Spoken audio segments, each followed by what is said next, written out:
going on, everybody? Welcome to the RBS Cinema Podcast. I know Kung Fu. Show me. This is Sparta! I'm thinking I'm back. Why so serious? Avengers! Assemble. I'm Batman. You better lawyer up, asshole. Because I'm not coming back for 30%. I'm coming back for everything. I'll be back. You shall not pass! RBS. Lovely. Welcome, everybody, to a new episode of RBS Cinema. This week's episode is, regretfully, The Mummy of 2017.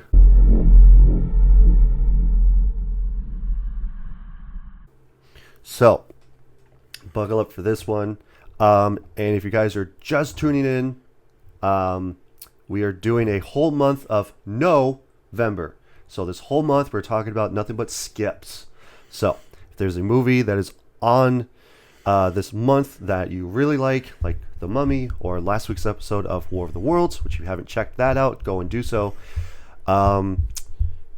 Yeah, too bad, so sad. Let us know if you really liked this movie in the comment section below. So, but without further ado, I'm your host, Devin. With me as always is co-host Jack. I am still Jack. And, but I decided to actually talk about this movie this week because I didn't like this movie.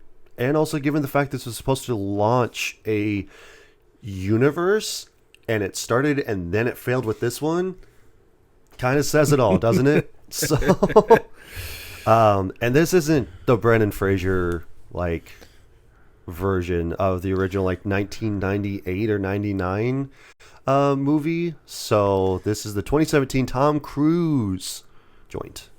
So, Tom Cruise and Russell Crowe. yeah. We'll get into that when we talk about the cast and stuff like that. But Yeah. So, but let's move on to watch lists here. What do you have, Jack? You want me to go first? Yeah. Okay. I'll make it real quick. Yeah, my watch list, talking to Devin a little bit about this earlier, but I finally got around to watching Heretic Same. with Hugh Grant. I did too. I watched And that earlier this week. it was really, really good. I really liked it. Because I saw the trailer in theaters for watching some movie or something like that, and it looked interesting to me then. Yeah. But I was like, it was like a horror film. It seemed like was a horror film. But it really wasn't like that. It was more of a suspenseful sort of. Because when I googled it, it said it was like a psychological horror movie.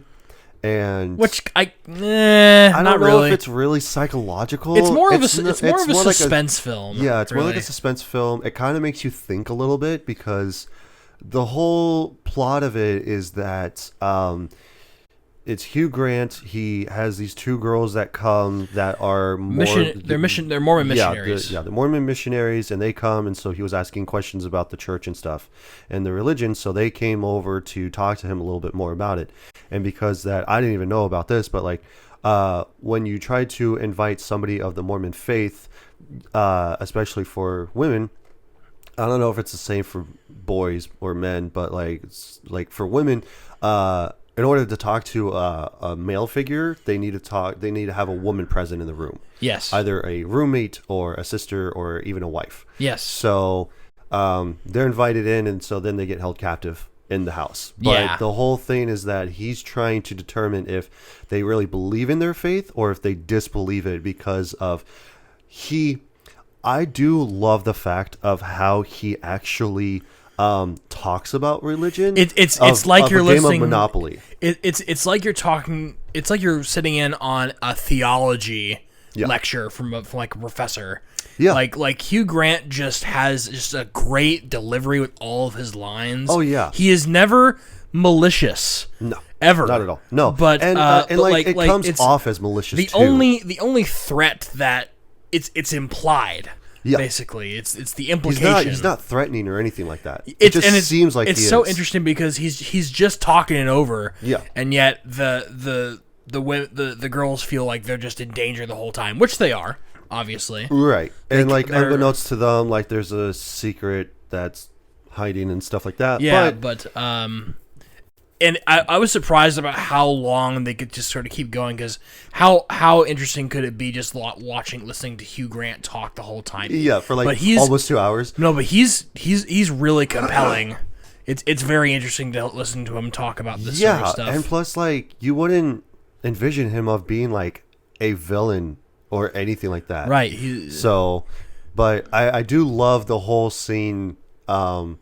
What is it, like a quarter of the way through the movie, where he's talking about the 3 different religions and then comparing them to like Monopoly. Yeah. So because it's all like, oh yeah, like you have Christianity, you have Judaism, and then you have Buddhism, and then it's Christianity, yeah, Judaism, and Islam, right?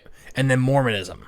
Mormonism is like the diet version of Christianity. Yeah, so he compared it to the Bob Ross monopoly. I love that too. Mormonism, i.e., the zany regional spin-off edition. Like, I was watching this whole thing with Annie. Oh, yeah. And Annie the whole time was just like, this makes me so uncomfortable. And the whole time I'm like, this is awesome. Yeah, me too. Like, even my wife, who grew up in the religious scope, and so she doesn't believe in that stuff anymore, but I go like, you would get a kick out of this, honestly. And so she goes like, okay. And so for her, she doesn't like movies that have torture in them, and she's fine with Saw, because Saw, they're inflicting pain upon themselves, but she doesn't like the fact that if somebody is tied up in a chair and the pain is being inflicted onto them without their thing, then that's when she draws the line. Yeah, essentially. Yeah. But for that, I was all like, okay, so he's prepared. He's because like he explains it as that there was this Monopoly, and then there was a version before that. I don't remember what it was called, but it's exactly like Monopoly, but it's not called Monopoly. It's something else. Because it was invented by a woman. Yeah. I believe by he said a feminist. I believe or something like that. So. And somebody stole the idea and then made billions off of it, and then she didn't get any credit for it. Yeah. And so she died alone and penniless and whatever. That's Judaism to Christianity, and then Islam came after it, which was the new edition of Monopoly. And then Mormonism is the Bob Ross version of Monopoly. The spin-off of Christianity, which being the Bob Ross Monopoly, or any of those type of Monopoly games. I like how also they reference the Book of Mormon. Yeah. Like the musical made by the guy made by the South Park guys. Yeah, like, Trey Parker. You know, I thought it was pretty funny. Yeah. But great. Like Heretic it was so good. Oh yeah. I definitely give that a buy for sure. For me, I'd say that's more like a rent. I do like the story. I just felt like it was kind of too long. I don't know. I felt like I did find it cool that and interesting that the one of the girls is starting to piece stuff together, because like when they get trapped in the basement and then they are having that woman that he just goes like, oh yeah, she's gonna eat this pie that's been poisoned, and so she'll come back to life. And so she'll tell you her experience of wherever she went to. And so she starts piecing it, going like, well, when we came back downstairs from the stairwell, she was in a different, like her head was positioned differently. So that makes me believe that there's like a trap door or something like that in here. And so that whole thing unfolds. Yeah. But no, I did think that movie was really good and really interesting. So I watched Heretic, and then I watched a little bit of Cabin. I started Cabin in the Woods with Annie, but I was so tired that I just like we were gonna finish that probably later today or something like that. You know what? We'll finish and then later. Eventually, I'm going to watch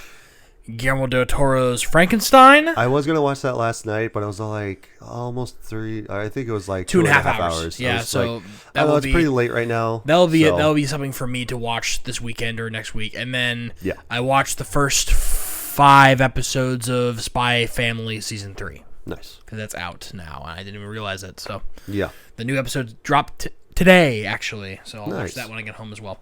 So that's my. Oh yeah, I also was talking to them about this. I watched a little bit of a smaller 10-minute-ish video essay about dogs in movies, and then how Yeah. there's the different techniques to be able to make dogs do what you want on camera. They talked about Homeward Bound. They talked about the dogs in John Wick, specifically John Wick, the one with Halle Berry. And John Wick 3, where they explain that Halle Berry actually trained for 8 months with the dogs. Yeah, to and be able giving to them commands give them and- commands and to make her to trust do her. that, yeah. So it was very interesting because like dogs are very, very, very prevalent Yeah. in films, and because they also talked about Milo from The Mask and stuff like that. Yeah. Well, And- there's also and- like the new horror movie called Good Boy, which has a dog being the main character. Yeah, so they talked about how, or maybe they talked about the dog from Sandlot was like a huge Mastiff dog that they had to train for that. So very interesting. Yeah. I don't remember what the That is video very was called. I don't remember what the channel was, but I just saw it something. Yeah. Oh, also I wanted to mention this, but we did War of the Worlds 2025 last week. And I forgot to do this in the last video, but I wanted to give another shout out to Pointless Hub on YouTube. He's the guy who also does Alternate History Hub. He made a video about War of the Worlds 2025. So if you wanted more sort of in funnier editing, quicker recap of War of the Worlds 2025, I recommend watching that video. He's got a lot of really good videos about the Transformers franchise and some other like he has a couple of videos about the Monsterverse. So Yeah. very good channel, both Pointless Hub and Alternate History Hub. So Nice. give him a watch. So I thank you Pointless Hub for making that video because it was very good. So Nice. Yeah. Definitely. Big shout out. My watch list is that I watched well, first off, I watched The Batman again. I haven't seen that since it came out in theaters. I have it on Steelbook. I had it on Blu-ray, and then I got bumped up to Steelbook. isn't it like 3 hours? Yeah. Yeah. It's like a few minutes shy of 3 hours. So, but I watched that on Halloween. So like last week, when we did War of the Worlds, that night I watched it because it was specifically Halloween when we recorded it. Yep. So I was like, you know what? I'm going to do that. I'm going to play Batman Arkham Knight and try to finish that, which I'm just going through the Riddler challenges right now. Hopefully I can get that done pretty soon. But moving on, got Ghostbusters, the first one. Never seen it. So it's pretty good. It's a pretty good joint. It's comedic. It's funny. You know, it's an 80s joint. So Yeah. it's got Bill Murray, Dan Aykroyd. That's his name. Dan Aykroyd, who sells the Crystal Skull liquor. Yeah. Remember that from like 10 years ago or something like that? Yep, I do. I still have a Crystal Skull glass container thing. So, and I use that as a piggy bank. So I'm like, what else am I going to use this for? Yeah. So yeah, that was pretty good. I thought that was enjoyable. Halloween 2 is next that I watched because both of these are back-to-back watches for the Bad Movies Rule podcast because they talk about Ghostbusters on their Patreon specific Good Movies Rule where they only talk about good movies, and then Halloween 2. So they also have another channel on their Patreon called the Horror Reel, where a married couple, they only talk about horror movies. Really? And so it's a once a month type of thing. And so like, so is Good Movies Rule on their Patreon is once a month that they talk about like a good movie. And both of them talked about Halloween 2. But the Horror Reel guys, they talked about Halloween 2 first. And then the main channel, they talked about it on their main channel that you can find on Spotify, Apple Music, or Apple Podcast and YouTube and stuff. So, Halloween 2 isn't good at all. It's not good. It's not good. And so the Halloween franchise as a whole is a misconjumbled fucking mess. Okay? Because you know like how, oh yeah, I'll watch them all the way through and it's a cohesive story. It's not the fucking case. I was going to say Wes Craven, but that's not who made the first one. I'm drawing a blank on who it was. But the director of the first one the studio wanted him to come back for the second one, and he was contractually obligated to work on it. So he regretfully came in and he drank a 6-pack of beer every single day to write it. So he hated doing it. He hated doing it. He didn't direct it, but he co-wrote it. So, but it was he didn't like it. No, he didn't like it at all, and so that's why it's bad. Yeah, because it's all about I think her name's Lauren in the first one. I can't remember, but Jamie Lee Curtis from the first one is in the second one. And so she goes to this hospital after the events of the first one. So the first, I think, and like how when I talked about Friday the 13th, it's like, oh, previously on this movie, that's how it was. The first, I think 10 minutes is them recapping what happened at the end of the first one. Oh. And then it just goes into the second one. Exposition. So yeah. And it's scariest. In case you forgot, this is what happened last episode type shit. And for those of you too stupid to watch these movies in order. Right. And so the whole franchise is a misconjumbled mess. But trying to go in order here of my thoughts. Okay, so the whole thing is based in a fucking hospital, which there's nobody there.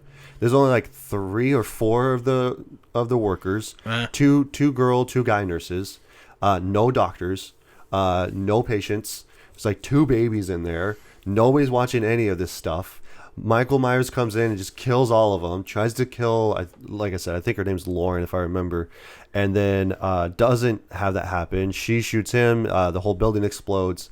And it's hilarious. But the number one thing that made me laugh out loud was that towards the beginning of the movie was that the doctor that was the psychologist, he's running outside. And he goes I shot him 6 times. I shot him 6 times, with his 6-shooter. And so because at the end he shoots him and he goes jumping out the window, and Michael is just laying on the ground in the grass, and then the doctor looks away, comes back, and then he's gone, right? And it's all oh, he's still alive, and so he goes running outside in the second one, and he's trying to look for him. So him and I think it was another police officer, they're running around the neighborhood trying to find him. There's a couple of kids off to the side on a street, and so they're all giggling, laughing, and having a conversation, whatever. And then there's a kid that's dressed up as Michael Myers that's walking down the street towards them, and they go hey, you, stop. And he doesn't take off the mask. He doesn't try to hold on, no, wait. And then nothing. He just walks away from them. He walks. He doesn't run. He walks away, goes across the street, and the doctor's in the middle of the street with the cop, and he's going to shoot him, and the cop just goes no, don't, stop. And he tries to shoot him, and then all of a sudden it just cuts to him getting ran over by a freaking squad car, full speed down this neighborhood, and then rammed into an ambulance, and then he catches on fire. So wait, who gets the kid that's dressed as Michael Myers? Oh my god! So it's the highlight of the movie is that scene specifically. It's just him him walking across the street, him not taking off the mask, not talking to them, nothing. Just walks across the street and then just immediately gets hit by a squad car and then just rams into the ambulance. Do you think that the director of the first one wrote that in? It's a good possibility. As a fuck you to. You know what? Fuck it. I'm gonna pull this up for you. Yeah, let's watch this. Fucking funny. So we just got done watching that scene, so that way Jack could watch it. It was really funny. Yeah, that was man. That sure was some big fire. Of course, I'll add it in a clip. That kid but was it's so roasted. Funny. You can roast marshmallows on him. Last on my list, I have The Nice Guys. Also not to be confused with The Good Guys. No, The Other Guys. Oh yeah, The Other Guys. Yeah, The Other Guys with Mark Wahlberg and Will Ferrell. Yeah, and also The Rock and Samuel L. Jackson. But yeah, this one has Ryan Gosling in it, and conveniently enough, it also has Why can't I remember anybody's name on this, dude? On this show. Russell Crowe. Not to be confused with Free Guy. Yeah. Kind of like when you confused Free Guy with that one movie that we talked about like forever ago. What movie? I don't remember, but I don't remember either. it was on the 1 year anniversary episode. We were talking to JK about it. I don't remember now. But you're like, oh, is that Free Guy? I said, no, it was Fall Guy. Oh yeah, That's what it was. Fall And Guy, I was all like, it's Free the Guy. wrong Ryan. Ryan Ryan Gosling's in that one. Ryan Reynolds is in Free Guy. So, but no, I decided to watch The Nice Guys again. This is probably like my third or fourth time watching this movie. If you haven't seen it, I would definitely recommend it. It is a Shane Black joint. So he's the guy that did Lethal Weapon and Predator, The Predator. He also, I think he wrote and starred in Predator 1 with Arnold Schwarzenegger. Oh. So he's a pretty good, and he also did Iron Man 3. Oh. I think he wrote Iron Man 3. Oh. Okay. Or directed it too. I can't remember. But yeah, he's a really good filmmaker and stuff like that, and writer and everything. But no, it's solid. He's really good about making buddy cop movies or like buddy situation movies, because he did Chick Chick Bang Bang. I think that's what it is called, with Never heard of it. Robert Downey Jr. and Val Kilmer. So that movie's actually really good. It's really funny. But yeah, he like the movie is about they're two PIs, Russell Crowe and Ryan Gosling. And so I guess that Ryan Gosling is a PI, but Russell Crowe is more like an enforcer, because he gets paid to have people basically like Margot Qualley is in the movie, and so she goes like, hey, there's a couple of guys that are trying to like find me or like follow me or stalk me or whatever. I'll pay you some money and you can tell them to back off. And so he goes like, okay. And it turns out that the whole movie is about finding her and everything like this, because like there's a murder that happens with a porn star and all this bunch of stuff. So but it's really funny, like especially when they first meet each other, because he gets told about like, hey, there's this guy that's trying to like find me or ask me questions or whatever. It's Ryan Gosling. And so she goes like, here's his information, go and tell him to stop. So what he does is that he comes in and he just immediately punches him right in the face, and he just goes like, hey, we're gonna play a little game. It's gonna be shut the fuck up unless you're me. And he goes like, I love that game. Mr. March, we're gonna play a game. I think you have the wrong house. It's called Shut Up Unless You're Me. I love that game.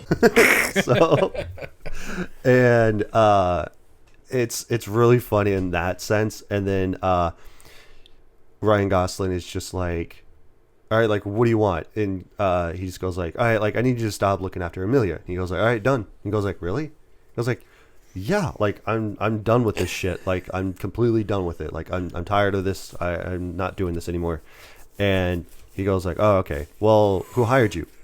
And he goes like, oh, this person hired me. And then he just goes like, really? You just give your client like that? And he goes like, well, given the certain circumstance that I'm under, yeah, pretty much. Yeah. So, and then he's got a gun hiding in a cookie jar in the kitchen, and so he tries to grab it, and Russell Crowe knocks it out of his hand, and he just goes like, so do you get the message now? And he goes like, yep, I think I got it. And then he goes to crawl for the gun again, and so he stops him, he kicks it away, and he goes like, now do you get the message? He goes like, yep, loud and clear, I got it. And so you see him on the floor, he's thinking about like, I'm gonna try to get this gun again. So but it's really funny. I would definitely recommend checking it out. Okay. And he goes like, all right, give me your left arm. And he goes like, no. He's like tightening it back up. He's like forcefully trying to grab it, and he just goes like, no. And he goes like, all right, when you go and see your doctor, you're gonna tell him that you gotta like, you basically breaks his arm. He goes like, oh, like this is the more specific thing of what happened to your arm. And so he breaks it. And then he goes to walk out and he goes like, "Can I have an apple?" And so he just like takes it and walks out. And he goes like, "All right, you have a nice day now." And then his daughter comes walking up. She goes like, "Oh, do you want a yoo-hoo?" He goes like, "A yoo-hoo?" Throws the apple away. He goes like, "Oh, hell yeah, dude. I haven't had one of these in 30 years."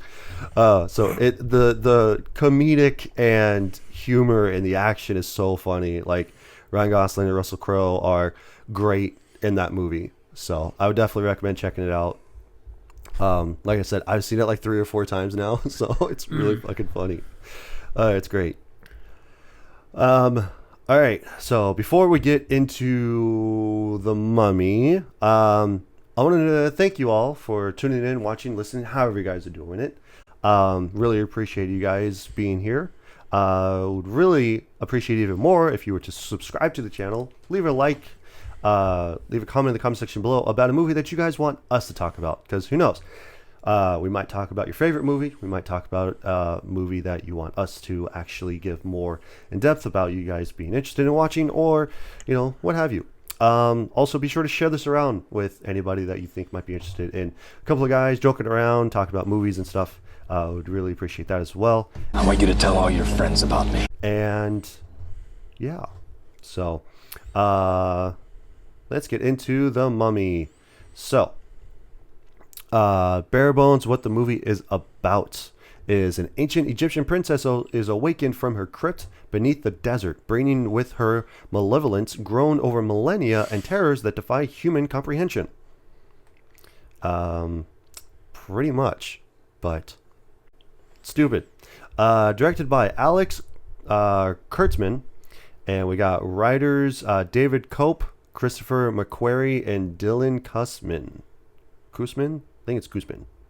So, just got a few of the key players here for the movie, because it's only like a few notable people in this, and then that's it. Because the whole antithesis, well, not that word specifically, but there's only like a few people that really matter in this movie, honestly. So we got Tom Cruise, who plays as Nick Morton. Russell Crowe is Henry Jekyll. Annabelle Wallis is Jenny Halsey. Got Sophia Boutella, who's Aminat, who's the mummy herself. Jake Johnson is in this, but he plays as Sergeant Vale. Courtney B. Vance is Colonel Greenway. And Marwan Kanzari is Malik, who is the top security guy from Russell Crowe. Yeah. So, not really anybody else that's in this movie that's notable, honestly.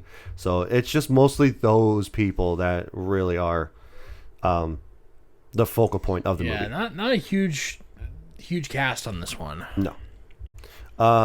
Got just 2 taglines for you here, Jack. All right. Welcome to a new world of gods and monsters. I don't feel welcome. Well, you shouldn't, because this is the one and only time that this actually happens. So, also, it is one of Russell Crowe's lines that he says at the beginning. Where he goes like, "Welcome to a new world of gods and monsters." Yeah. And then Ancient Evil returns. So, I don't know if that's supposed to be like, oh, the mummy is returning, or if the mummy is returning. So... like the franchise is returning, or if the actual character of the mummy is returning. I think it's the actual character. Well, yeah, returning. Yeah, I know. Because this has nothing to do with the. Just in case you were wondering, from what Devin has told me, this has nothing to do with the original Mummy. No, but there is an actual nod to the original Brendan Fraser movies. Is there? Yeah, because so we'll talk about this a little bit. So when Hyde, so like when Dr. Jekyll turns into Mr. Hyde, which is so stupid, by the way. Yeah, where him and Tom Cruise are fighting in his office, and the girl and the main security guy, they're fighting in like the library. Yeah, she hits him with a book and drops it. That is the book of I have it written down. Hold on, give me a second here. Uman-Ra. So that's the book that they use in the first movie. Amun-Ra, okay. Yeah. So, well, I think also in the second one, if I remember correctly. But yeah, that was the whole thing for that. That was the only reference that they make to the original Mummy series. So, watching this movie made me want to watch Night at the Museum again. Yeah, it does have that feel to it, doesn't Yeah, it? it was like no, just to see Rami Malek as the Amun. I think his name is Amun Ra in that. I think so. He's the guy. It's his tablet that makes all of the Yeah, things come to life. yeah. So yeah, I want to watch Night at the Museum again because I that's one of my favorite movies that I've owned in the past. But yeah, so this movie is not that. This movie is not one that I will remember back fondly. Yeah. Which I did want to bring this up. Did you ever watch the trailer when it first was coming out? No, like I said, I had no interest in this film because I never watched the original Mummy. Okay. I knew it existed, but I was just like, whatever, you know. So when the first trailer came out, it had no sound or no music or anything. No sound effects? No sound effects, no nothing. Just dialogue. Not even dialogue. It was just like people screaming and stuff. Because, you know, like in the movie when the plane is going down and stuff, and so Tom Cruise is screaming. Yeah. Pretty much that's all that you hear is just grunts and him screaming in the plane, and then after that, like the rest of it comes bleeding. I would like to see that. What the hell?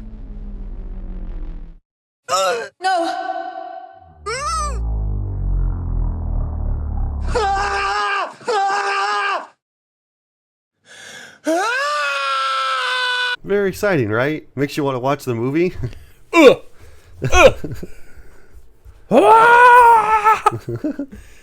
Tom Cruise scream. Oh my god. All right. Now we're back after Jack has watched that train wreck of a trailer. That was very, very well edited. Yeah. And like I said, that was the first thing that they released on YouTube was that trailer. And then they re-released it with all the added sound effects and whatnot and music and whatever. Cowards, you should have just let it rock. Yeah. So it turned into a big meme. And if that's how you're going to market your movie, honestly, just call it a fucking nay. Yeah. Because the rest of this is just a giant shit show. Because like the whole thing that made the original Brendan Fraser Mummy so good was not just like the fact that it's like, oh, like they're cracking jokes the whole time and stuff like that. Because like halfway through the movie, or not even halfway through the movie, throughout the whole thing, they try to do that too. They try to be quippy, they try to be funny and all this bunch of stuff, like trying to make jokes. But it's just like, oh yeah, like this is normal everyday conversation that anybody would have. Like especially in the beginning when it's Tom Cruise and what's his Vale. face? Yeah, Vale from New Girl, where they're in the firefight. Yeah. And so like they're on the roof and he goes like, oh, I knew that we should have called an airstrike. And he goes like, hold on, don't do that. And he goes like, why not? He goes like, I'm thinking. And they're yelling at each other and he goes like, I'm thinking we're gonna die. Yeah.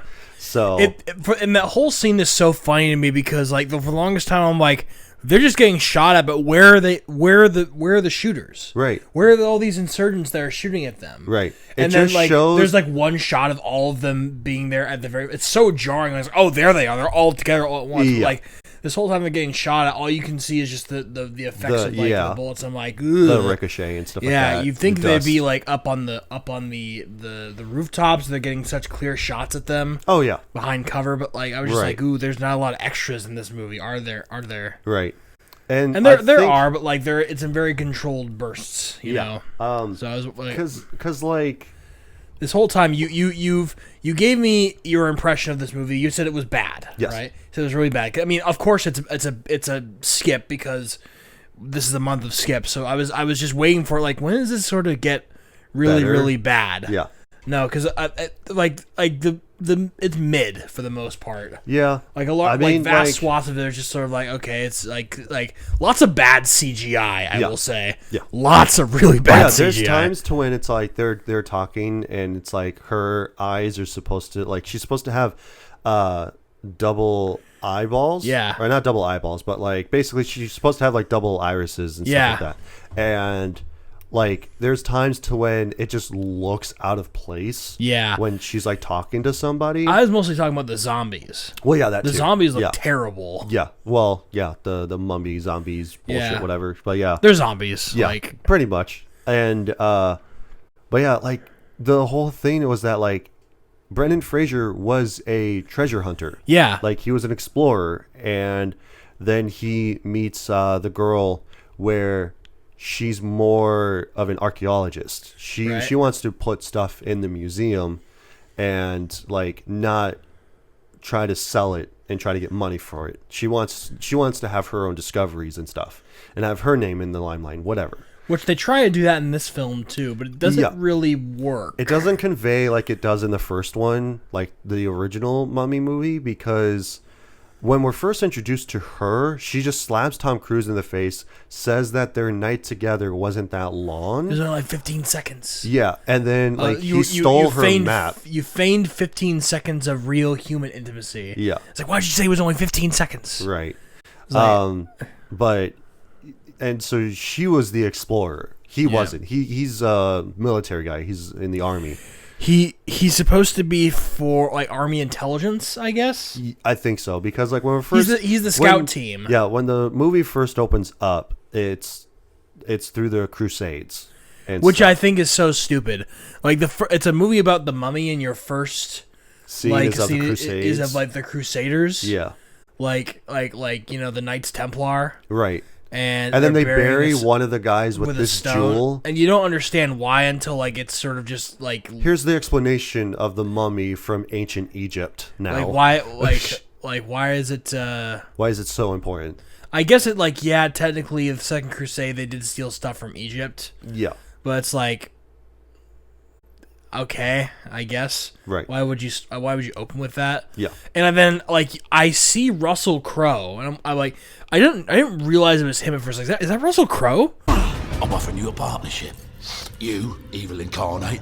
Me, your good friend Eddie Hine. yeah. Because I wasn't expecting there to be any sort of like star power in this movie besides Tom Cruise. Right. And by the way, whenever I see Tom Cruise, I just see Tom Cruise. Yeah. But I knew that he was in. Like, it took me a while to watch like some of the Mission Impossible movies. Yeah. I don't see Ethan Hunt. I see Tom Cruise. Right.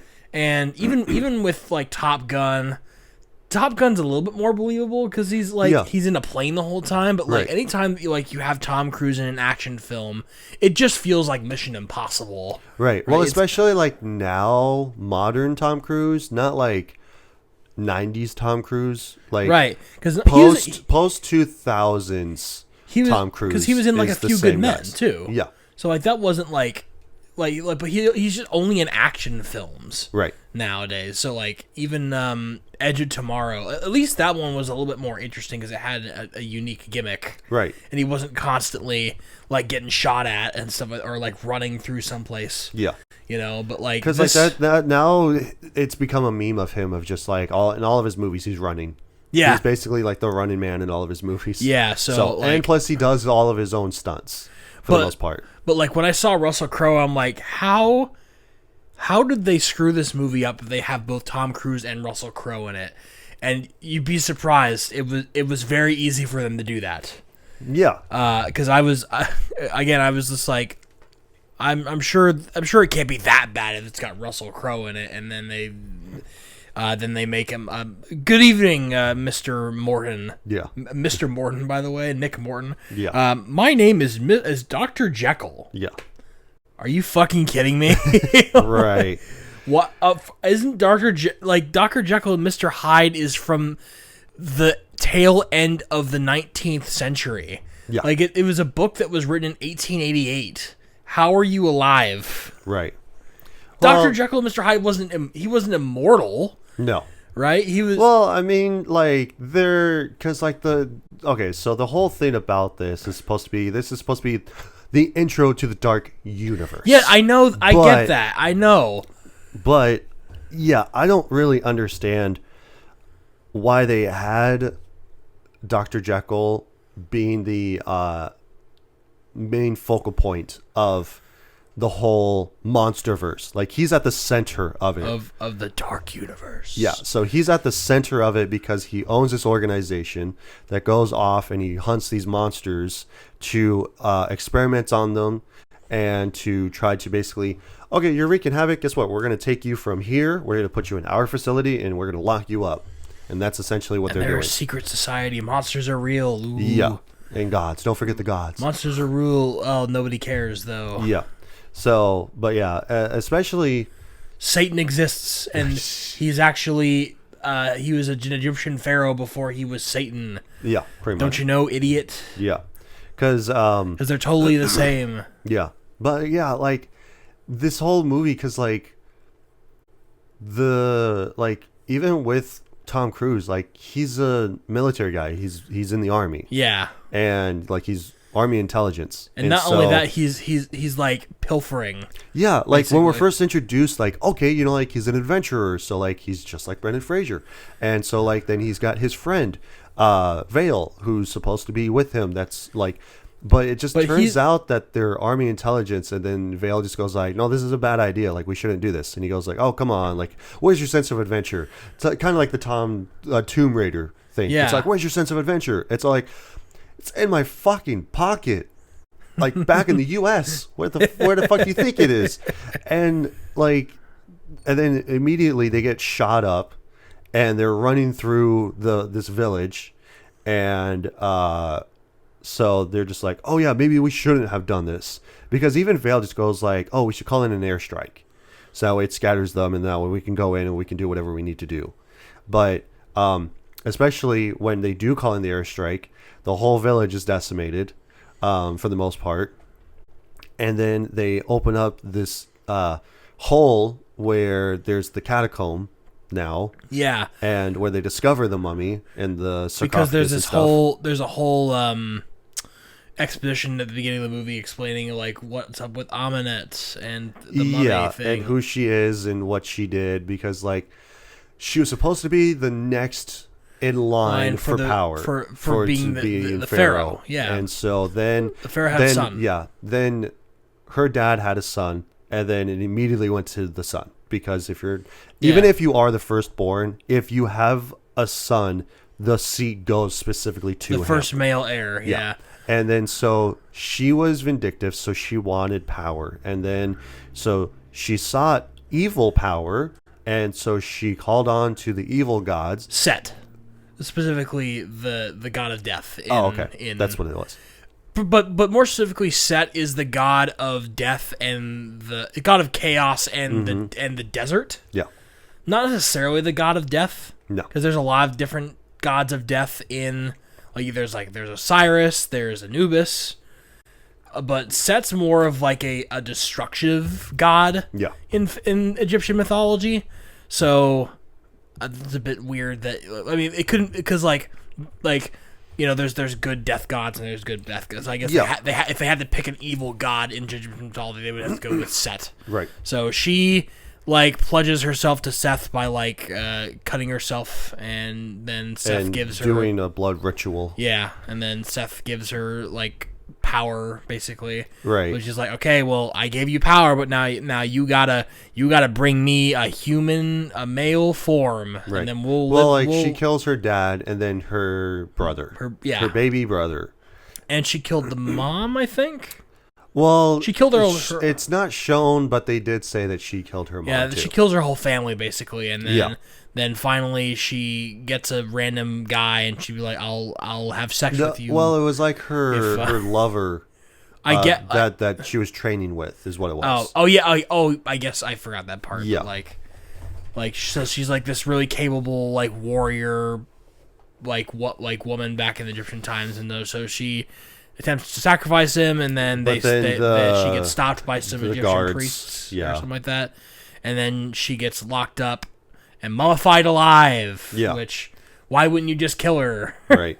I don't know. But, so like you, then they take her far away from Egypt, and we find out later that that's Mesopotamia, otherwise known as modern day Iraq. Yeah. Because of course it is. Right. And then, so they go and discover her. They discover there's mercury in there. and then it's going channeling down towards where her sarcophagus is. So they And buried her in the thing Mercury. is too is that they even said like, oh yeah, like none of this makes any sense, right? Because like they talked about the Mercury, and so Jenny goes like, well, Mercury is supposed to ward off evil spirits. Yeah, and then Then they go and they find the pool of Mercury. Wouldn't that mean that is an evil spirit if it's pulled into one specific spot? well, they're working it out basically. That like at first she realizes that, like, this is probably a tomb. Wait, no, it's not a tomb. And like she said, it's a prison. I said out loud, it's a prison. Yeah, like it's a prison, Yeah. and Mercury wards off evil because spirits. there's a bunch of jackal statues that are facing inward instead of outwards. Because Right. in a tomb, It's supposed to- they're facing outwards to be able to protect something, but if they're Right. facing inwards, they're guarding something. Yeah. And the whole mechanism is stuck together by a big long chain. Yeah. Basically, and unscribed is just like, do not touch, dangerous, and then they just like, let's touch it anyway. Yeah, let's just say fuck it. Let's just get it. Because, and then especially with Tom Cruise. Tom Cruise and Vale just want money, so they're just trying to pilfer everything when she's not looking. Because even their captain or sergeant or whoever goes like, oh yeah, you guys, because Tom Cruise and Vale, they're in trouble by their sergeant or their captain or whoever, and because they found out that they were just stealing shit when they should be just like, he goes like, they're not even oh, supposed like, to be here. Here's this scenario, Captain. Like, Vale is a good guy. He sacrificed, like he's bullshitting basically. Yeah, he's like, oh, like he tried to put his life on the line for me because I'm a fuck up and blah blah blah blah. Like, I think that you should give him like a sheet or whatever. He's a bit too good at like telling a lie. Yeah. I feel like And he's like.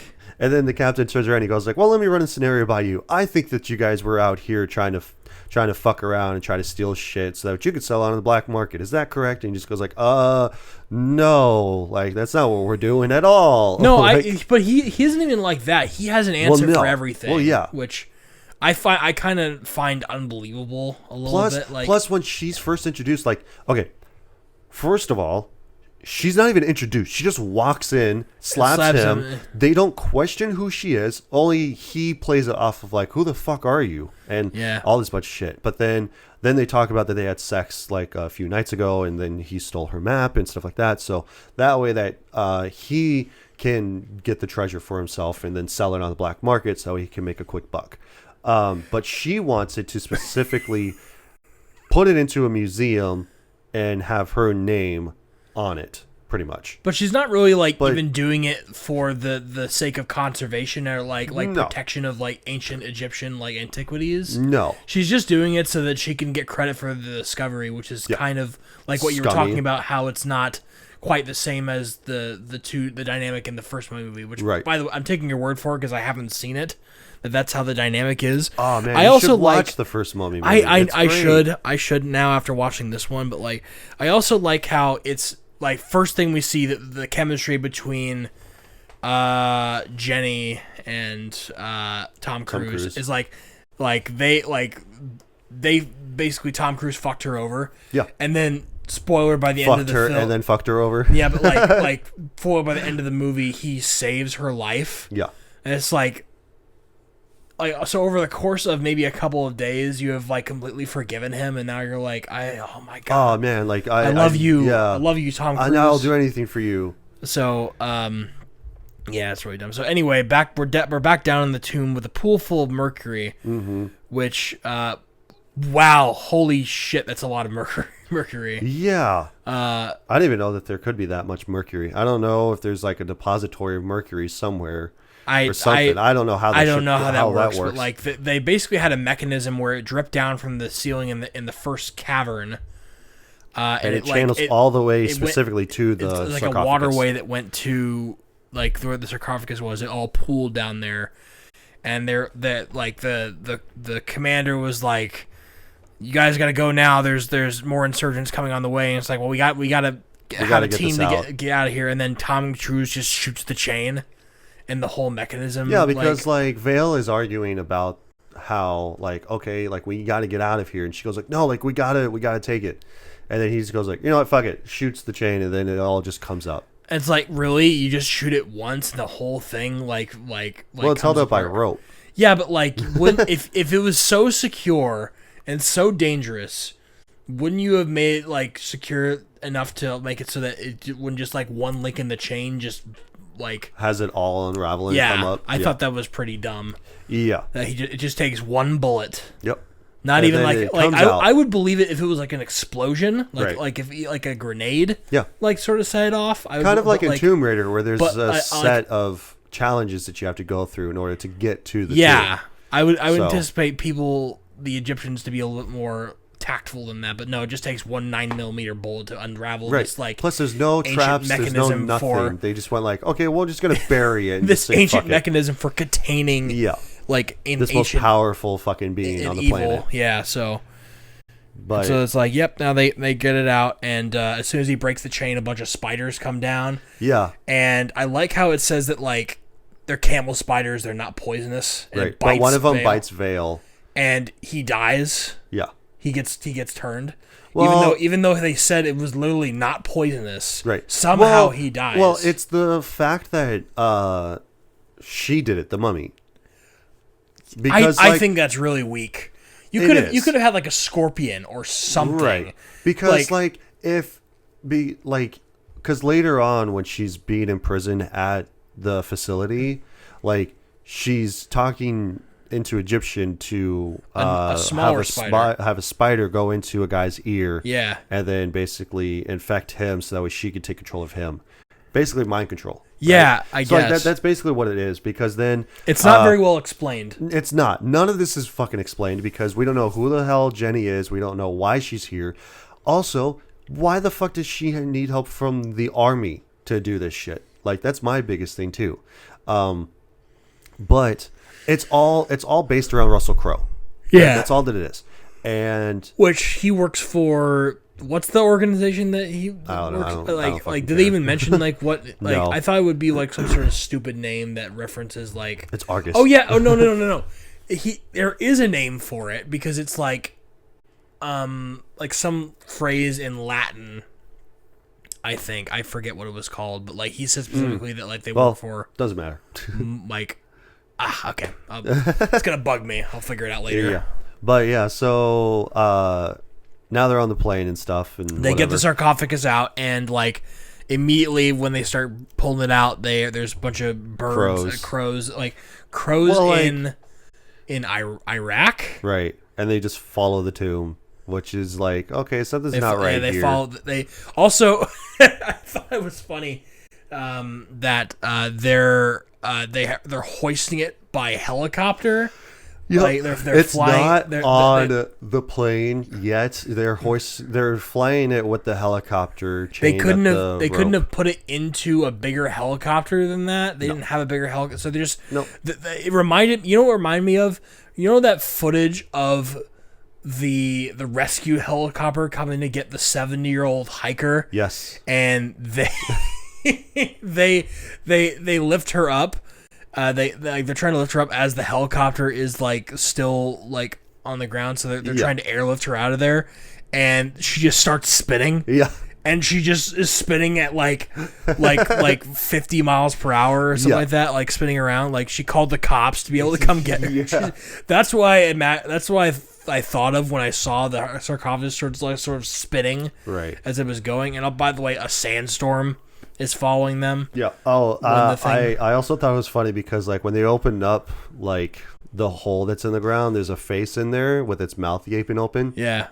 I thought of it when they were taking the sarcophagus out, and because it's a POV shot from the bottom looking up at the sarcophagus being raised up out of there, I just picture the face going like, "Oh shit, you're taking her? Yeah. What?"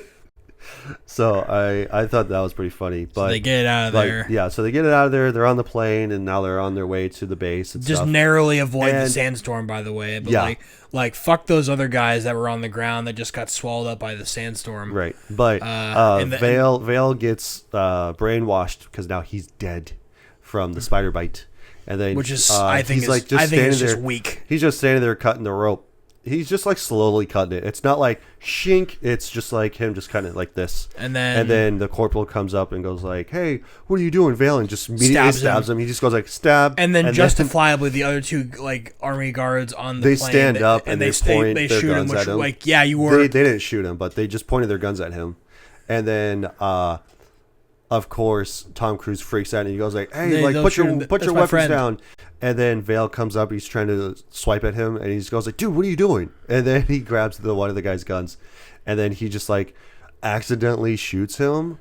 It's like, no, this is a pressurized aircraft. It's right. It's all like, if it's a pressurized aircraft, why did he shoot? And why did nothing happen? Yeah, nothing happened. Yeah. It's all like, if there was such a big deal that they're a pressurized container, and then if they shoot, the whole thing's going to explode. Why did nothing happen? Doesn't he shoot him and then like he dies? Right? Yeah, he shoots him once and he's still coming after him. He shoots him again, and then the third time was just like an accident. Which is so funny because like every other time that like a guy got turned by Aminet, they like whenever they die, they just like dissipate into sand. Yeah. Why didn't Vale do that? Well, because he was a fleshy. That's why. I guess, but like. But here, well, the other thing too is that like she basically, what I called it as the kiss of death, is that sucking face, because she would kiss them and suck out their life force for her to have life force again. So it's like, kind of like it's weird that it's specific, you know. Why wouldn't they just like streamline it, just like whatever, like when you get mummies cursed, you just have like a, because then we have to hear more of Vale, and I don't like Vale. Yeah. But joke's on you, he's actually in Tom Cruise's head because he's cursed. Yeah, he's cursed, and he's nothing but quips. Yeah, and like the whole thing is that like, if you're a part of the military, right, you wouldn't like just accidentally just shoot somebody. Like somebody swipes at you, and you wouldn't just hold your gun like this and then just shoot. Yeah. So like, and plus that's right next to your ear.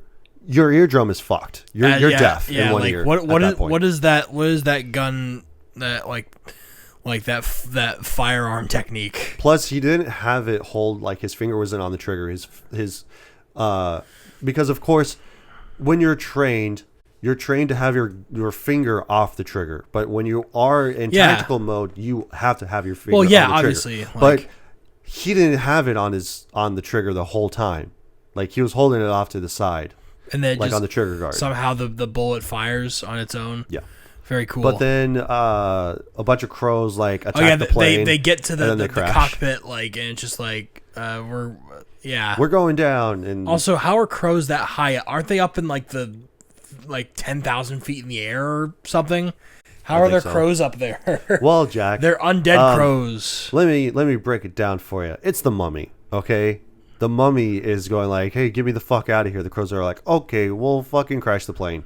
So yeah, and just you're providing logic where there is no logic you get to here. Hear, like the engine goes, but like here's what bugs me is that like they were all flying into the engine. No, the engine goes out even before the birds show up. No, that's the reason why the engines go down, is because that they were throwing themselves into the engine. Is it though? Yeah. Okay, because like I'm pretty sure the engine stopped working before the crows show up. No, there's crows that are coming in, but then there's a giant swarm that they see.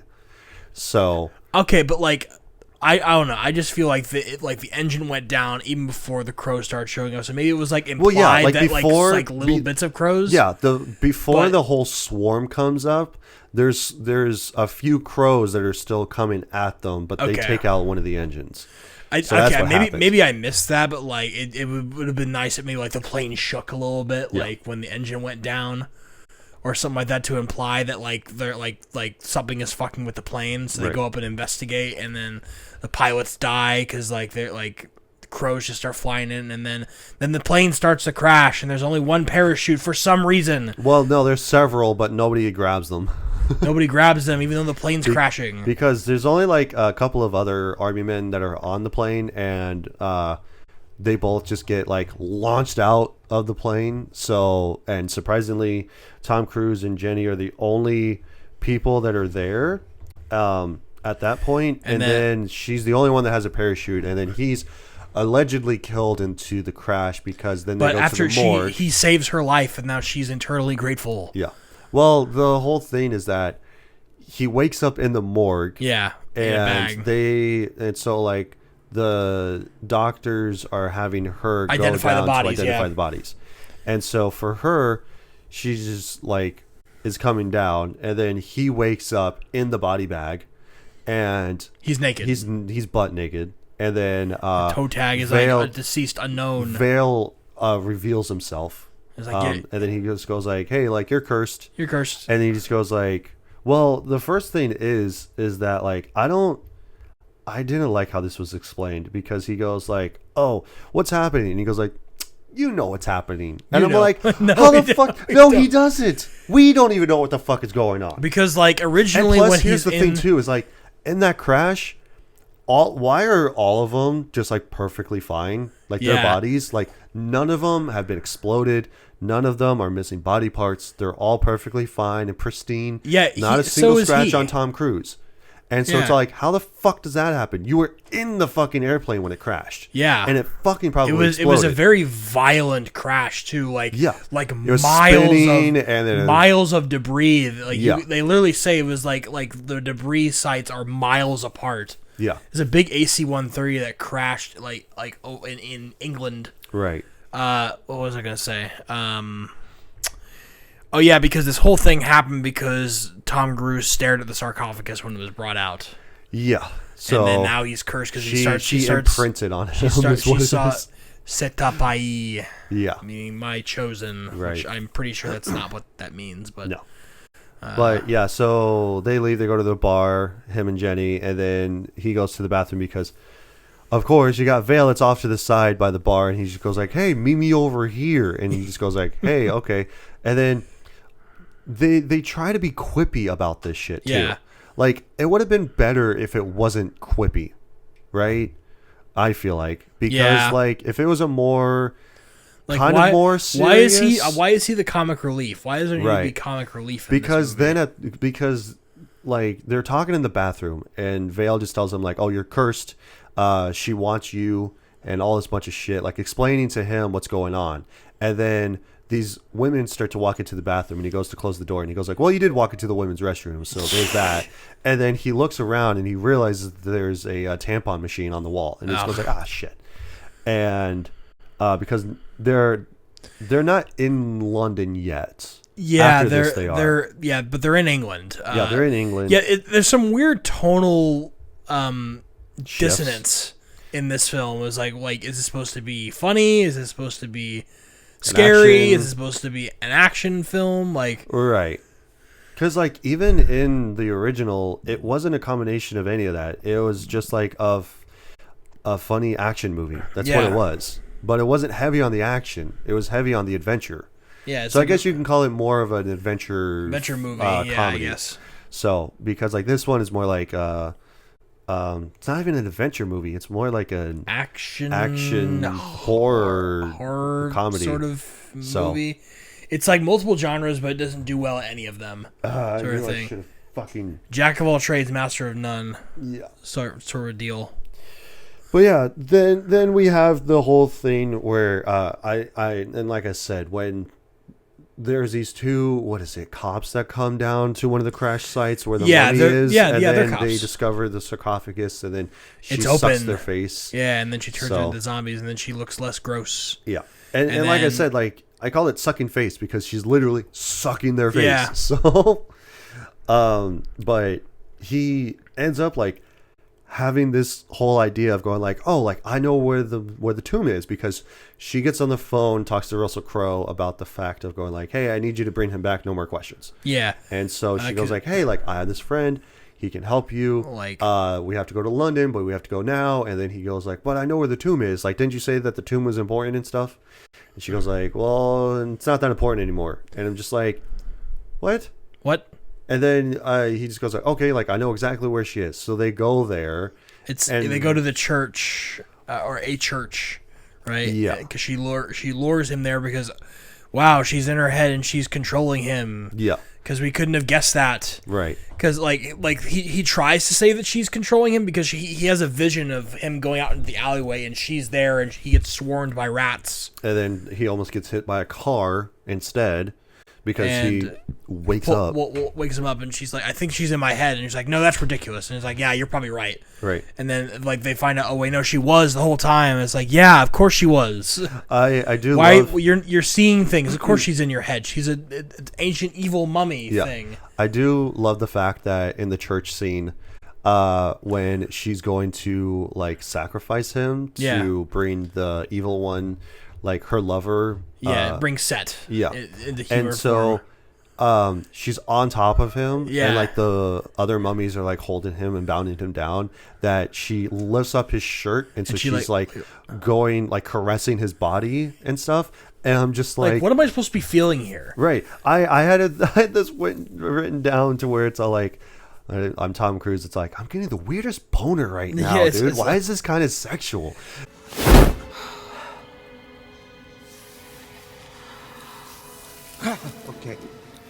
Okay. And then, then, like- she's about to stab him, but then she gets stopped by Jenny. But then she realizes she doesn't have the stone. Yeah, there's with no the stone. dagger. There's no reality stone in this. Yeah, and the this dagger. And then he looks over and he goes like, Jenny, run! And Jenny! And then I'm just like, wait, is this kind of like you caught me with my pants down type of moment? Because he doesn't scream like Jenny. He just goes like Jenny, like with a question mark, and then he just goes like run, run. Because I think I guess they were like, wow, this is funny. Yeah. It's like, oh, this is like, oh my god, like, But I this can't is believe also that I caught it's also you weird almost having because like sex with this mummy. Now So- we're like, does he go after? Does he fall for the hot blonde? Archaeologist lady, or does he falls go for the hot mummy? the mummy who for some reason gets more sexy? Yeah. The more face she sucks. Right. And- Because she sucks a lot of face. Because like dude. I was hoping she would just stay gross the whole time, but no, Yeah. she just gets younger and she gets like to the point where More she attractive and sexual. near the very end. Yeah. She just like is just basically naked with just rags, and it's just Right. It's all like, well, I don't know. Why- Do why I? are you- So if you turn me, can I hit that, or you know how what does it's this like? work? you know what it's like? It's like the portrayal of death Yeah. in the Marvel comics, Mm-hmm. right? Where in the comics, death is a skeleton and she doesn't say anything. Well, she transfers to being like a very attractive, beautiful woman to a skeleton. Yeah, so but, she like- so she keeps fluctuating because she's constantly dying and stuff, right? So she's like a skeleton, then turns into a beautiful woman, and then an old hag, and then back to a skeleton, and then just keeps rotating like that. See, personally, I like the idea of her just being a skeleton. Yeah. Because then it's funny because she's in love with Deadpool. Yes. Right. And So Deadpool's that in love ma- with death, and that's the reason why that Thanos like has the Infinity Gauntlet and snaps his fingers to where he can no longer. It's more interesting dead to be with if death. she's a gross skeleton, Yeah. rather than her being sexy. You know, because that's way. But that's she way also less has cool. boobs, which is also weird. It's very weird. So- because like the first time I ever saw Death was actually, funnily enough, in Marvel vs. Capcom Infinite. Yeah. That because she's a character in that game's story mode, if you want to call it. It's a very bad story mode. It's not. It tries to be cinematic, but it's not Right. good. So it's like this where it's like either make it scary or sexy. Stop trying to do both at the Right. same time. Oh my god, she's so scary, but why am I aroused? Yes, Like, right. Like it's just I have the weirdest boner right now. it's not getting me. It's not getting me, Universal. No, but yeah. So then they get into the the ambulance, and so they're driving around in the And they in the crash. forest. Well, he goes yeah. like, all right, let's get the hell out of here, and then he just like loops back around to her, and so That's when Jenny's explained to him that like, oh well, like she is controlling you without you realizing it. Like you what? are He's attracted like, no, to that's her. ridiculous. You're dumb. Yeah, It's like, and then immediately they're confronted with her back at like, the why church. am I back here? And he It's just like, goes like, I just "Oh, told you, you idiot. yeah." And so he goes like, "Oh fuck, I guess you're right." And then they drive away. And I'm like, shouldn't she be the one driving then, if that's the case, not him? It would have been funny if it just that scene just kept going on loop. Yeah. They're just like, oh fuck, we're back here again. Shit. But yeah, so they finally crash, and then he confronts her, and so Jenny just goes like, yeah, get her, Tom, get her. And then he picks up a giant branch, and he's all serious. He comes walking up, she just immediately slaps him, and so he goes flying. Get her, Nick! Kick her off! It happens a lot in this movie where she It just does, slaps especially the shit out at of the him. end when he's charging her, and it just immediately slaps him to the I ground. had to break that down frame by frame to see the frame data on that slap because it was so easily funny. like She's just like bap. like seven or 8 frames. That's a fast slap, Yeah, she just goes like, "Fa!" and it's bad CGI too. Yeah, it is. Like you break it down frame by frame. It's so blurry. It's just bad. I also hate when because like how when people get thrown around, kind of like in this movie, right, where she grabs him and throws him, and then he meets the corner of the table, whatever, and then like the camera just quickly like pans over, and then it's so fast, but it's like clearly CGI'd to where he just immediately stops right there. I'm just like, I hate that effect. Yes, it looks terrible. It's so bad. Like, because you just have the camera just goes like, whoop, and then he's just like, he's supposed to be continuing to tumble. You kind of see it, but then he just immediately stops. You can tell when CGI is bad, like what I did, where I just broke it down frame by frame, and it looks so blurry. Right. If it's blurry, that means that it was not done properly, or was not done meticulously to make sure that it's seamless. Yeah. It's like multiple different frames just sort of like blurred together. Right.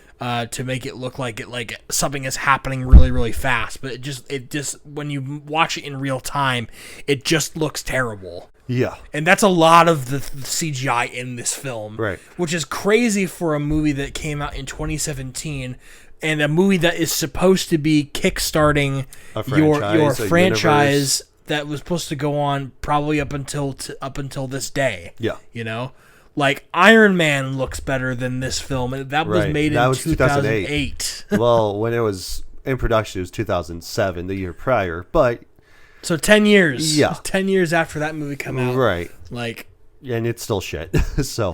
But, yeah. Speaking of bad CGI, we are now introduced to Dr. Jekyll and stuff. And so, like. And I guess we can't refer to him as Russell Crowe. His name is. No. His name is Dr. Jekyll and Mr. Hyde. But yeah, so he goes on to explain to Tom Cruise, like, okay, well, because they have her chained up now, the mummy, and so they're pumping her full of mercury, so that way that they can like just have her as a prisoner and like basically have her to where she doesn't wreak havoc on the world anymore. But then he explains to Tom Cruise that essentially, like, oh, we're gonna kill you, or we're gonna bring the like the evil spirit into you, then we're going to kill you, essentially, because that way we have no more evil in the world. And he is just like explaining this to Tom Cruise, and he goes like, no, like, we're not going to do this. And especially where Dr. Jekyll has like this injection that he has where it keeps Mr. Hyde at bay, because the whole thing is that Dr. Jekyll, I think, was experimenting on himself, and then he ends up taking this potion that turns him into Mr. Hyde. So he has that duality, and he turns evil, is what it is. So then at this point, when he's about ready to turn into Mr. Hyde, he's about ready to get the injection going, and Tom Cruise like grabs it, and he goes like, no, we're going to talk about this for a minute.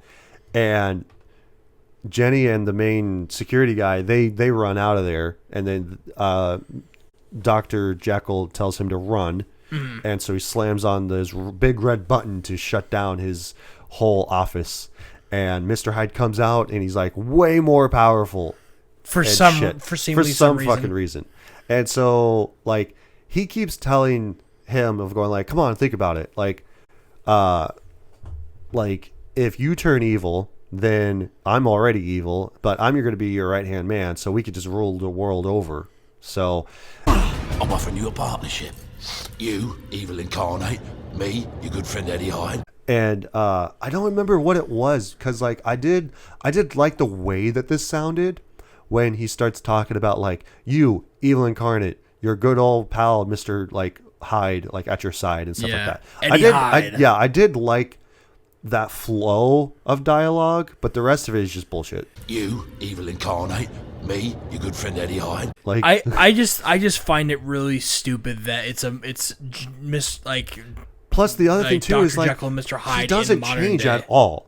Like he just has more veins. His eyes are glowing. He does have a yellow. different accent. He does have a different accent, but it's more that's Cockney, it. Right? but that's it.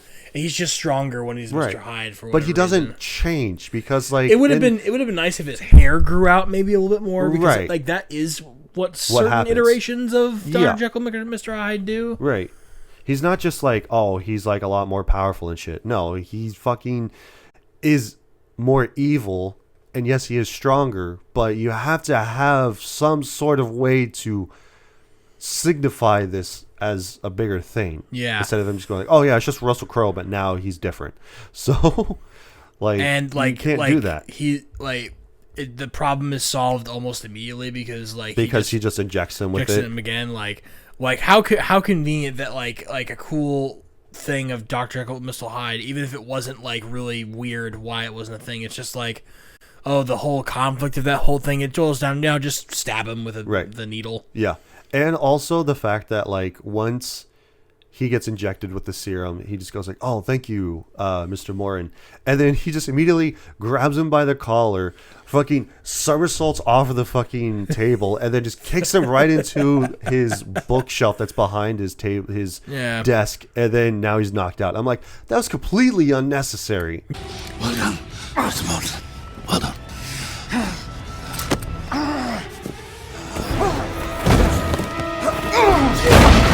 Yeah. Like, you didn't have to do all of that. You could have just easily knocked him out. Yeah. Like, you didn't need to do any of that.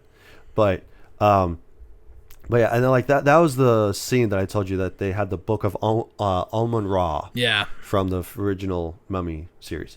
But yeah, let's cut to the end because basically the rest of this is just fucking boring. It doesn't matter.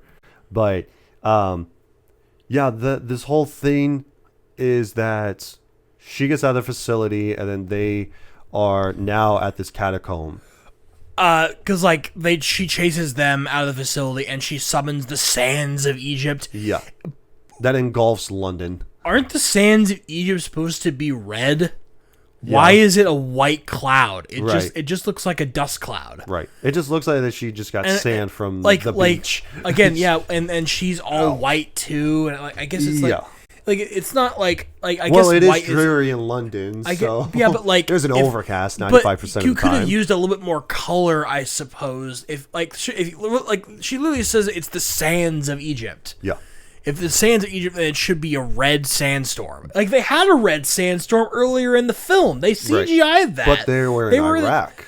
I get it, but it would have been made more sense if it was the sands of Egypt, if the cloud was red. Yeah. Instead of it's just this boring white color that matches like what she looks like right now, which is a pale white thing, and just like I don't know. If you're advertising it as the sands of Egypt, it should be red. Right. Is all I'm saying. It would have been a nice contrast to what the background looked like. Right. But instead, it's just this white. There's a face in the dust. It's just a white cloud, and he's just running, and they manage to outrun the sandstorm in time. Right. Sorry, and then we finally get to the final catacomb place. Yeah, and so she's getting ready to basically sacrifice Tom Cruise, and he doesn't want it. And again, like we already mentioned, that him charging her, and her just slapping the shit out of him just straight to the ground. Oh yeah, because like the girl is what's her name? Jenny's dead because she drowned because they tried to swim down like to get to like the knight's tomb to get to the stone. Yeah. yada yada yada, she's dead, and it's like, oh no, she's dead. What am I gonna do? Yeah, and then because she's getting ready to like suck face with him. Yeah. And then he ends up slipping the dagger out of her hand while they're both entranced into each other, I guess. And then this is when what I mentioned earlier was her throwing him to the side. Or no, she slaps him again, and then now he's on the ground, and so she kicks him, and so he goes skipping along the way. And then he gets slammed into the side of that table or whatever it is. The altar or whatever. And then sarcophagus. She doesn't realize that he has the dagger up until it's too late. And then he stabs himself. No, he tries to break the stone. And then he's like, no, wait. Yeah, and so she goes like, no, wait, if you do that, then you won't be able to bring her back. Right? Because that's what you want, right? Eternal life. Yeah, because he's able to have eternal life, and he's able to control life death. and death, yeah. So, and then he goes like, I bet. Jenny, okay, I'm gonna stab myself, and then just like has these powers now, and then it's all like he's and like originally, and it's just like with her, right? Her eyes become double and stuff, and so then he is about ready to kiss her, and then he looks over and sees Jenny, and then all of a sudden like he breaks control, and now he's Tom Cruise again, but now he has these mummy powers. He's like, you have good inside of you, the whole like cliche There's good thing. inside of you. I know there is, even though you're a piece of shit. Like he like sucks the life force out of her. Well, I mean, like he throws her around, and then like because I guess either he's supposed to be more powerful than she is. I don't fucking know. Dude. It's supposed to be like he has a god inside of him. Yeah. Which and so like slams her up against the wall, and then so she tries to slap him, and it has no effect. No effect because he's strong now. Yeah, and then she flips. No, then he sucks face with her, sucks out her life force, and then throws her to the side, and now she's all curled up in a ball. Now she's a raisin. Yeah. And then like he goes over to like wake her up. She's like, yeah. He starts freaking out. He starts crashing out, and he goes like, "Wake up!" Please. Just. Jenny, please. Just wake up! Reminds me of the Terry Crews I said, wake up! I said, wake up! Get your ass up! Get your ass up! Yeah. And then, like, she finally wakes up. Because he can somehow see her, like, soul or her body or something like that. Because then he just starts crashing out and he just goes like, wake up, Jenny, wake up, wake up. And I'm like, you're not trying to do anything. And he just screams at her to wake up. It's kind of like... Just wake up! It's kind of like Iron Man fighting the Hulk in Age of Ultron when he's just punching the shit out of him. And he just goes like, go sleep, go sleep, go sleep, go sleep. No, it kind of reminds me of when the Hulk screamed at Tony to wake him up after he crashed out. He roars and then he goes like, and he wakes what the up. hell? He goes like, what happened? And then like she wakes up and then Tom Cruise is crashing out in the corner and then like she looks away and then he disappears. Yeah. Again and then he goes like, yeah, they're gonna be hunting me, so I gotta leave. It's like the end of the Dark Knight. Like, what are we doing here? Right. Like. Where he just goes like, I'm not the, what is it? He says like, I don't care. He says something. I'm talking about the Dark Knight, like where he goes like, I'm not the hero the city needs. I'm the hero the city deserves. No, it's like they're going to hunt you. Yeah, he goes like, I know. And yeah, and you're gonna. It's like, and you're gonna chase me. You're gonna hunt me too. Yeah, it's like, why is he running away, Dad? Yeah, because we have to chase him now. Yeah.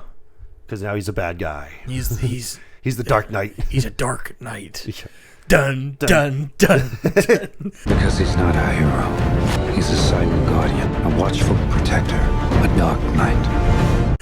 And then, and we just, like, now we have Russell Crowe talking to Jenny about, like, yeah, like, you know, there's evil in the world. And he's now a god, so he's an evil monster. But now we need to go and chase him down. And Dale was like, "Thanks for bringing me back, Tom." Yeah, Mr. Cruise, and it's like, "Sure, whatever." Yeah, let's go. He goes like, "Where's your sense of adventure?" And then they ride on horses, and there's a sandstorm behind them, and it's just like, and that's the movie ends, and it's like, I thought there was gonna be like some sort of post-credit scene. There's not. I did too. I did some Google sort of, it, like, obvious and so the director said that he didn't want to go in the same direction as the Marvel movies, where but why there's not?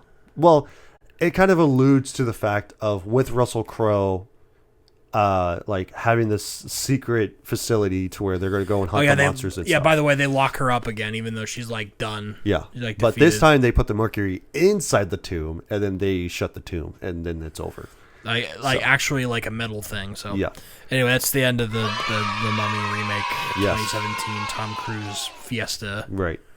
Which I did want to also bring this up now that we're done talking about the movie. So obviously this was supposed to be the first movie in the Dark Universe. Which at the beginning of the was movie supposed to be an MCU movie franchise, just more of the Universal monsters. It went so far as that the opening like crawl logo, of the Universal logo, it like spins around and then it spins back and it says the Dark Universe. Right, Everything is and super it's a dark. solar eclipse. We talked about that probably about 3 times now, but like, Yeah. I got to see it firsthand. It was exactly as you described, and it's Yep. just like. So they had all of these like lined up, right? They had all these planned. Okay, so some of them they've actually done. Some of them, but they're just like they're self-contained stories. Okay, they're their own movies. Yeah. So there's the Bride of Frankenstein, which we are going to get eventually, I think next year. The Invisible Man, which came out, which is actually a really good movie. Which is not about like a secret government or this doctor that turns invisible. So, which makes it actually better. There's the Wolfman that came out last year, Frankenstein, which actually just came out on Netflix. And then Dark Army, I guess, was one of them. Creature from the Black Lagoon was planned, which I don't know if they're ever going to make another one. And then Dr. Jekyll was supposed to be another one. So, and again, it's supposed to be like the MCU. You can't really expect to make a whole movie about Dr. Jekyll and Mr. Hyde, man. No, because they were going to do this again. Okay, so they originally did this for the original Universal monsters. It was like in the mid 1900s, right? Like Yeah. the 1930s mostly. Yeah, right? 1930s and stuff. So like they're originally going to do that, but then they were going to redo that with Dracula Untold. I liked Dracula Untold. Yeah, and that was back in 2014. Yeah. They were originally going to start with Dracula Untold, and then they were going to go off onto the other movies. But then, because that one did so poorly, they were like, okay, let's scrap this idea again, because they left that one open-ended at the end. Yeah, I actually liked Dracula Untold with no, it's not Orlando Bloom. It's not. It's what's the his other face? guy that looks like Orlando Bloom. He looks like Orlando Yeah. Bloom. He's So- the Bootstrap Bill's son in Will. He's Will Luke Turner. Evans. Luke Evans. That's his Yeah. name. I have it right here. Because then they were going to make this as a whole franchise. They were going to introduce Van Helsing, apparently. And Channing Tatum was supposed to play as Van Helsing. Really? I guess. I didn't know any of this stuff. I knew that they were going to plan to make a Dracula Untold 2, which Luke Evans was going to come back as Dracula in this new modern one. But because that Dracula Untold did so poorly, they just decided to revamp it again with The Mummy. And because they were going to redo this, and they were going to get Johnny Depp to play as the Invisible Man and stuff. So I remember that was in the plan, but of course that never happened. But yeah, like Johnny Depp is the Invisible Man. right. And I guess Phantom of the Opera and the Hunchback of Notre Dame were supposed to also be in this universe. And on this article, it says that the Rock was supposed to be the Wolfman.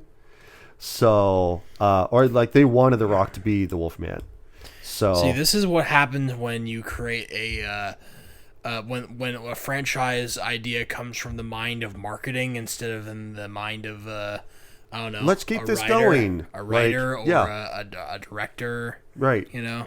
And I guess Angelina Jolie was supposed to be the Bride of Frankenstein, which I can see it. I guess they were also going to make Mina Harker movie. She's supposed to be like one of Dracula's people or like brides or something Bride like of that. Dracula. Yeah. So I don't know. I didn't know anything about her, but now begs the question of like, will it ever return? I don't think so. I think they're just gonna make their own like stuff. Because there's also Nosferatu, which is not Dracula, by the way. He's Yes. just a separate vampire altogether. But Yep. I just wanted to get all that stuff across because all that stuff is What fucking a dumb. what So, a crazy idea that was. Oh man. Yeah. So, let's determine if this is a rent, buy, or skip. Rent, of course, is just like, it's an alright type of movie. I don't mind watching it again, but it's like, I'll see if it's on Netflix or on Hulu or something. And a buy is just like, it's a fuck yeah type of movie. It is the best of the best of the best, sir, with honors. Or it is a piece of dog shit movie where I refuse to watch this again. So, I'll go first. You'll go first? Yeah. Okay. So mine is just an immediate skip. It's the biggest piece of dog shit. I did not like this movie at all. The story in and of itself is dumb. I mean, you know, it doesn't get any more simpler than like, okay, we have this explorer. He goes, or rather they go, and they find this sarcophagus that It's a lot of MacGuffin chasing. Yeah. Where it's just a lot of stuff that just happens, right? Yeah. It's not just like, oh, like, let's see how the story unfolds. No, it's like, this happens, and then this happens, and this happens, and then this happens. Tom Cruise is not good in this movie, but what else is he good in besides Mission Impossible, honestly? Top Gun? Well, Top Gun. I'm talking about modern Tom Cruise. I thought Top Gun Maverick was good. Yeah, it's pretty good, actually. Yeah, but to say, I liked Edge of Tomorrow. Yeah, Edge of Tomorrow was good. Edge of Tomorrow is But he didn't. cool. He didn't bring his A game in this one. So no, he did not, and neither did Russell Crowe. No. So, but yeah, like they try to set up this universe, and it failed immediately upon impact. So it's not great. Disappointing because it would have been interesting. People would have gone to see this. Oh yeah, like that's what I hate about movies like this is that they set up some bullshit and then like it doesn't pan out. I would have loved to have kept watching these, the Marvel movies. It had potential for sure. Yeah, because like we could have entered a new era from like superheroes. Now we go to monster movies. Yeah, and it's like that would have been cool, but like. But now we have like the MonsterVerse, which is Godzilla and King Kong. But now and like stuff. franchises have so like much higher expectations and much higher lofty goals because of the standard that Marvel has set. Yeah. To like you have to like think about everything. Right. And you can't just have these monsters go like, okay, we're gonna have all these monsters have independent movies, and then we're gonna have them all come together like in the Avengers, like and type of thing. Like that's not how this is gonna work. Universal doesn't also have a platform like what Marvel does with Disney Plus to be able to release these movies and put them all together. You know, Right. because like you really need to watch these movies all together. Yeah. Like it really doesn't have a way to do that in the modern age of streaming. Yeah. To like who is Universal going to partner with to be able to make these movies like Right. what like they're not going to do it with Paramount, you know? Yeah. So because it's a separate studio, they're not going to put it on like Hulu or Netflix, you know? Right. Like they have nowhere to go. There's nowhere for these movies to go. Yeah. So it was just sort of man, it had potential, but like unfortunately poor start and not strong poor enough start. to finish. Yeah. But yeah, and then like the fact that this is supposed to set up that franchise or that universe or whatever, and none of it happens. And like, if you were to go forward, where would you go? What would be the next monster that would come up? And Probably because it would Frankenstein, be, possibly, I'm guessing. Because then the other thing too is like, okay, at the center of it is going to be Dr. Jekyll. That is the main focus of going like, okay, now we have this other monster that we need to go to in Latveria, and that's going to be, or Transylvania, and like Latveria is Dr. Doom, sorry. Yeah. Transylvania, and like there's Dracula, so we have to go and get him, and all this bunch of shit, and like whatever. But unfortunately, but at the end of each one of those movies, I can picture this too. Of at the end of each one of these movies, none of the monsters are contained, right? They're not at the facility. They're like, okay, he got away. We'll get him another time. Yeah. Let's move on to Frankenstein now. Or let's go after the Bride of Frankenstein or whatever, right? Also, how is this supposed to Wolfman. happen if the mummy's basically dead and now has no longer any need for existing? Or is Tom Cruise now the mummy? He is the mummy. That's stupid. Yeah. He kills the mummy, and then he is the mummy at that point. So, but whatever. Yeah. But yeah, so basically this movie's just bad. So, just to make a long story short. So, Jack? I'm going to be honest. this movie is not as bad as you said it was, as you maybe did believe it was. It's still not great, No. but it's just sort of mid. It's the same feel at the end of this movie. I had the same feeling as I did when I watched Morbius. I thought Morbius was going to be an irredeemable piece of garbage. Yeah. Right? But then when I watched it, I was just like, oh, this movie is just mid. Right? It's not even like that bad, and like it's disappointing that it's not that bad. Right? It's just sort of mid. And like I said, the CGI is terrible. Somehow they managed to make Dr. Jekyll and Mr. Hyde lame as shit. Yeah. And how you could possibly have a whole franchise with this guy as the center. I get it, Russell Crowe. You could it had potential, but like the way it was done was just so bad. But like, I really didn't think it was that bad. I never really stopped watching it like I did with War of the Worlds. War of the Worlds was just like, this is terrible. Yeah. It's got so many I want to stop watching, but I have to keep going. Plus, this movie is almost 2 hours long. So see, I was lucky where I was able to watch this at some point, like on YouTube, where there's a button to go 2 times speed. Yeah, I found myself doing that a lot during this movie. Good. That definitely helps rather than just like skipping through the movie. Oh, yeah. Just okay, let's just speed this up because it's just a lot of running and a lot of like going through stuff, and it's like. Yep, definitely not one of Tom Cruise's best works. No. So it is a skip. It's the biggest piece of dog shit. But it's like on the tail end of like a Rent skip, sort of like on that. It's like borderline Rent as like as a cautionary tale of like, watch this movie and then you'll understand why the Dark Universe was never going to be able to take off if this was its starting point. So, but it's borderline Rent, but it is a skip for me because I have no interest in watching it again. Yeah. Maybe if you add it to your list of Tom Cruise flicks, you wanted to like watch a bunch of Tom Cruise movies. You're a Tom Cruise super fan. Yeah. Fan of the Scientology church and whatnot. Right. But it's just okay for the most part. Yeah. I wouldn't watch it again, but it wasn't like abysmally bad like you like I refuse to watch it. Like it's not a Dragon Ball Evolution or Snow White. Yeah, right. or like a War of the Worlds 2025, which we already watched, or like a Madam Web, Right. So we get to watch sort of a hint into our next film. It's not Madam Web. It's not. We already talked about Madam Web. Yeah. So all right, that was my. Let's go on and move on to suggested people here. So what we'll do is that we'll do a 1-10, sometimes both star review on the movie and see what other people have to say about it. So in this case, since we're doing a whole month of skip, we're gonna see what people consider 10 out of 10. It's the perfect movie that they've ever seen. I've seen oh my god! I see the titles on some of these 10-star reviews. So they said, enough with the hate already. This is not your typical mummy movie. This is a reboot of sorts, but it is also the start of the dark universe that Universal is attempting to make. This was made back when the movie came out, back in 2017. Having said that much, I enjoyed this movie a lot. It's an action movie with a basic plot and some noteworthy acting. Here's the caveat to this. While not perfect, it is a true Universal monster movie with scary moments in action, not mind-bending cerebral Oscar nominee movie. So don't be expecting a Brendan Fraser reboot. That time has passed. Universal is doing something new, so accept that fact. Enjoy it for what it is.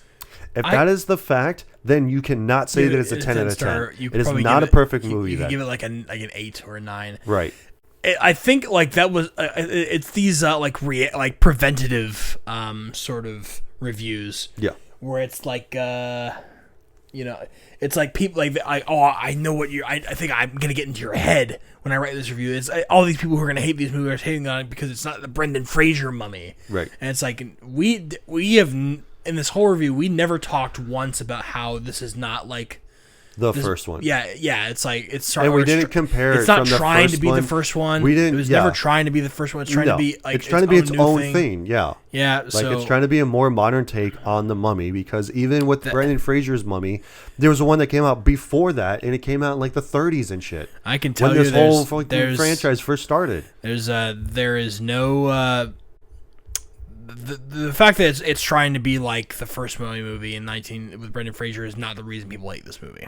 No, it's the poor acting. It's the shitty plot. It's the bad CGI. Yeah, bad CGI. It's the setup for something bigger and then falling flat in its face. Yeah. In hindsight, it's like getting a running start and then you just immediately fall. Unfortunately, we have to look at this movie through hindsight. Yes. Because it's 2025 and this movie came out like 8 years ago. Right. Basically, we probably have a different review of it if it first came out. Right. Yeah. But now that we've had 8 years and we've seen the potential and then the failure of it, it's like having that hindsight of like this supposed to kick off a franchise and it didn't do anything. Coming back and reviewing the first star of this movie gives us a new lens as to view it as like instead of just as a movie on its own. This is a movie to set up a franchise, and it fails at that. Oh yeah, 100%. So that's sort of like where we're coming from on our review of it. I think so. But yeah, it was it's not the worst thing I've ever seen, but it's definitely not worth rewatching. No. I would say. So anything else on this? Nope, we covered it. Cool. So with that being said, again, thank you all so much for watching, listening, tuning in, however you guys are doing it. I really appreciate that. Be sure to subscribe to the channel, leave a like, comment, share this around with anybody, and we'll see you guys next week for another November skip movie. November. So, bye. Bye.